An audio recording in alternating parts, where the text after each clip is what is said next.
Welcome to a journey into the remarkable world of the human brain. Every mind tells a unique story, and for those on the autism spectrum, that story is written with patterns unlike any other.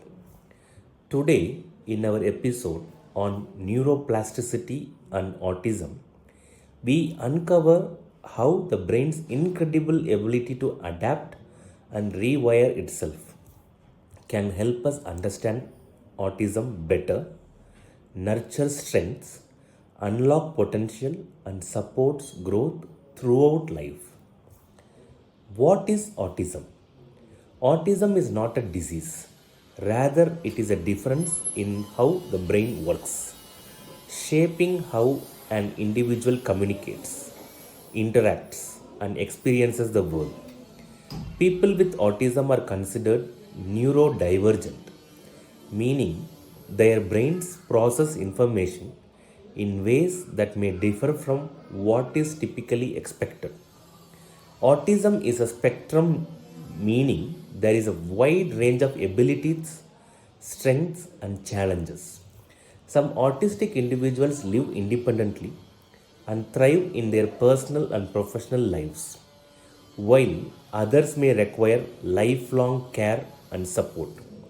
What unites the spectrum is the need for understanding, accommodation, and support tailored to each person's unique profile. How to identify the key characteristics of autism? Individuals with autism often experience challenges in social communication and interaction, such as difficulty maintaining eye contact, interpreting body language, or navigating conversations. They may also display restricted or repetitive behaviors, such as insisting on routines, focusing intensely on details, or using repetitive movements or sounds known as stimming, which help regulate emotions and manage sensory input. Let us discuss some signs of autism. How your child socializes. In a toddler, they do not respond to their name, not interested in taking turn games, prefers to play alone. In a school age child, talks about a narrow range of topics, difficulty using and interpreting body language, speaks in a monotone or sing song voice. Adolescent avoids eye contact, finds it hard to see others' perspectives, does not get certain social rules. How your child acts. Toddler repeat words and movements, won't eat foods of certain textures, gets attached to unusual objects. School age child or adolescents. Difficulty moving from one task to another, prefers familiar routines, has highly focused interests. Okay, what causes autism? Autism does not have a single cause. It is usually a mix of genetics and certain factors during pregnancy, labor, or delivery. These factors, sometimes called environmental or prenatal events, can affect brain development in different ways. Some things that may increase the likelihood of autism include pregnancy after age 35, becoming pregnant within a year of having another baby, gestational diabetes or bleeding during pregnancy, using certain medications like sodium valproate during pregnancy, small fetal size or reduced oxygen during pregnancy or at the time of delivery, even premature birth. When it comes to genetics, autism is quite complex. There isn't one gene that causes it. Instead, many gene variations may play a role. Sometimes these variations are inherited from parents, and sometimes they appear for the first time in a child. Even if genetic testing does not show anything, that doesn't rule out a genetic influence. Research is still uncovering new pieces of the puzzle. You might think of challenges when you hear autism, but autistic people also have incredible strengths that make them truly unique. Some of these include the courage to speak up even when it is not popular, a strong moral compass, always guiding them to do what is right, honest and direct communication of their thoughts, and ease in connecting with people of all ages, deep focus that leads to real expertise in topics they care about, exceptional nonverbal reasoning and problem solving skills. These strengths show just how valuable their perspectives and talents can be. Neuroplasticity. Autism shows us just how unique and diverse the human brains can be.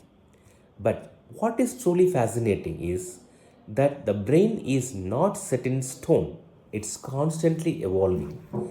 The brain's hidden superpower, that is neuroplasticity, allows this to happen. Our brains can rewire, adapt, and even grow new connections in response to experiences. This remarkable flexibility is what makes learning, recovery, and personal growth possible at any age. Have you ever wondered how your brain adapts to new experiences? That is neuroplasticity at work.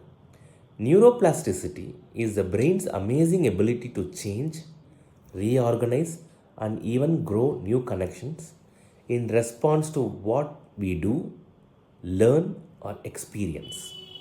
There are two main types of neuroplasticity. Functional plasticity is wherein the brain shifts tasks from a damaged area to healthier regions. Structural plasticity is where the brain actually changes its physical structure through learning. From birth, the brain grows rapidly.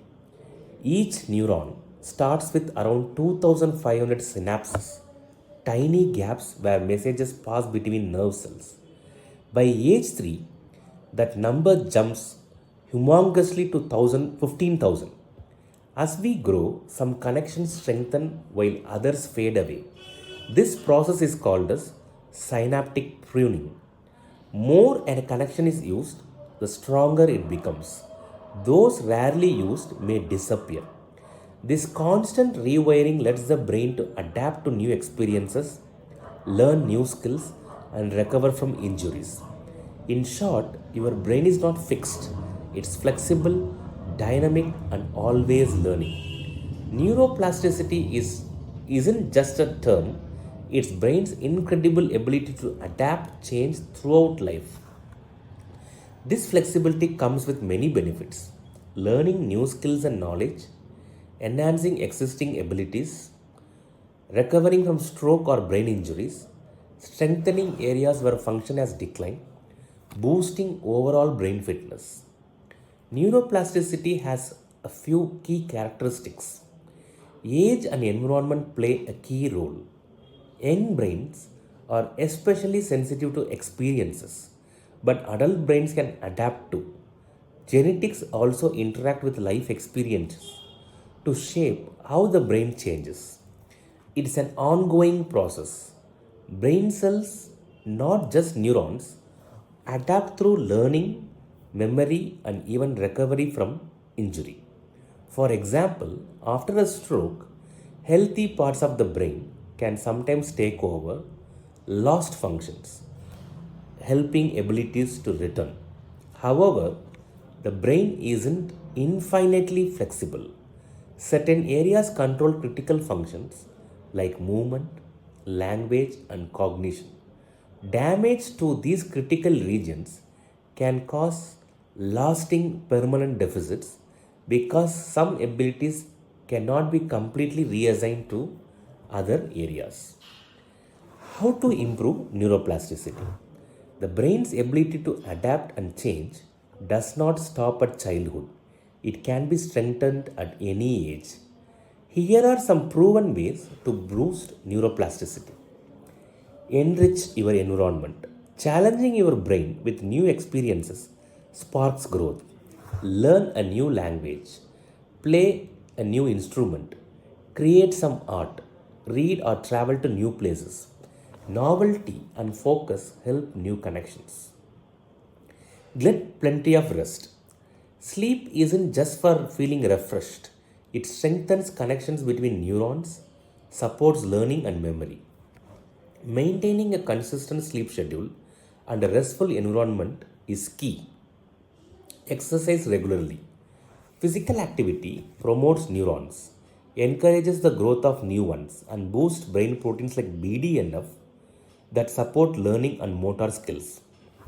Aim for 150 minutes of moderate cardio and at least 2 strength training sessions per week.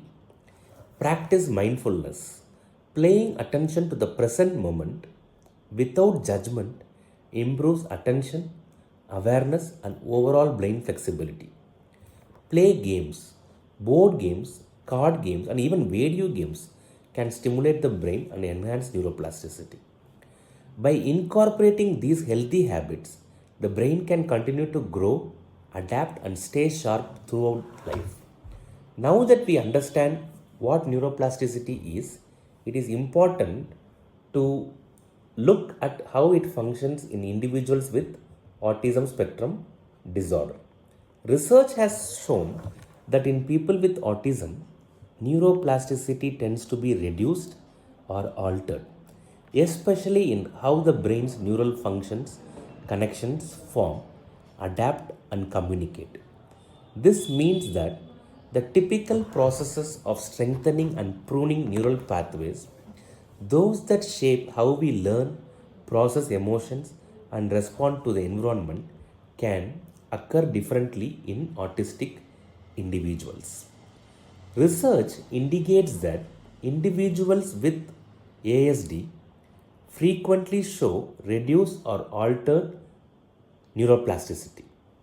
Studies have observed abnormal connectivity between different brain regions in autism spectrum disorder, with long distance connections often weaker or less adaptive than expected. This suggests the brain's capacity to integrate information across distant networks is affected. Imbalances in critical neurotransmitter systems such as glutamate and GABA, which regulate neuronal excitation and inhibition, can interfere with the brain's signaling and its ability to change synapses effectively. Genes associated with autism often play roles in synapse function, dendritic growth, or pruning. Mutations or dysregulation can impair structural plasticity. Some neuroimaging and electrophysiology studies report that cortical spasticity, for example in response to sensory stimulation, is less stable or diminished in magnitude in autism spectrum disorder. Because of these differences, the brain of a person with autism may require more targeted support to adapt in certain areas like social communication, sensory integration, or executive functioning. But here is the hopeful part. Improving neuroplasticity can lead to meaningful gains in life. Evidence from both clinical and preclinical studies suggests that interventions designed to enhance plasticity can yield real positive changes.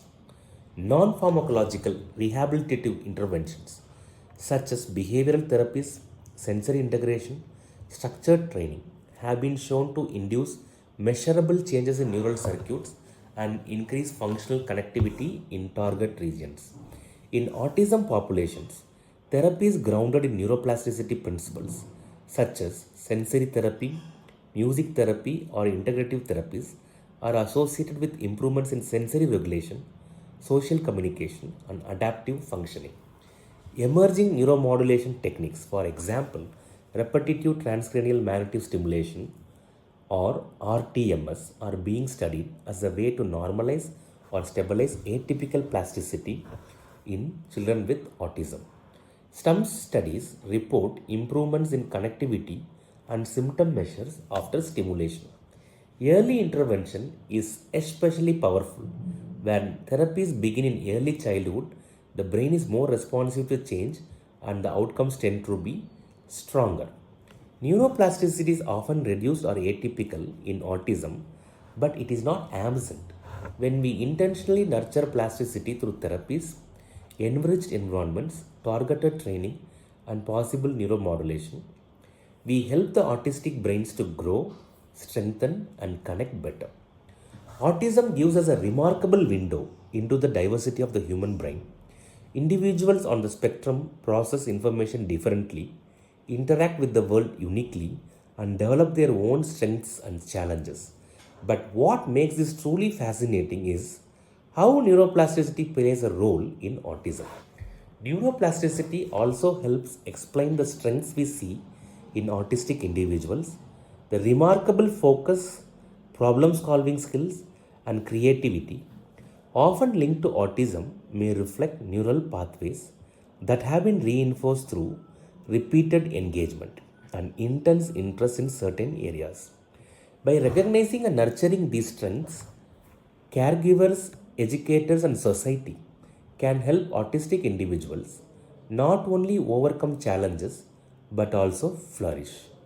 Autism is a lifelong difference, not a limitation. When we understand it through the lens of neuroplasticity, we see a world of potential where the brain can grow, adapt, and be supported at any age.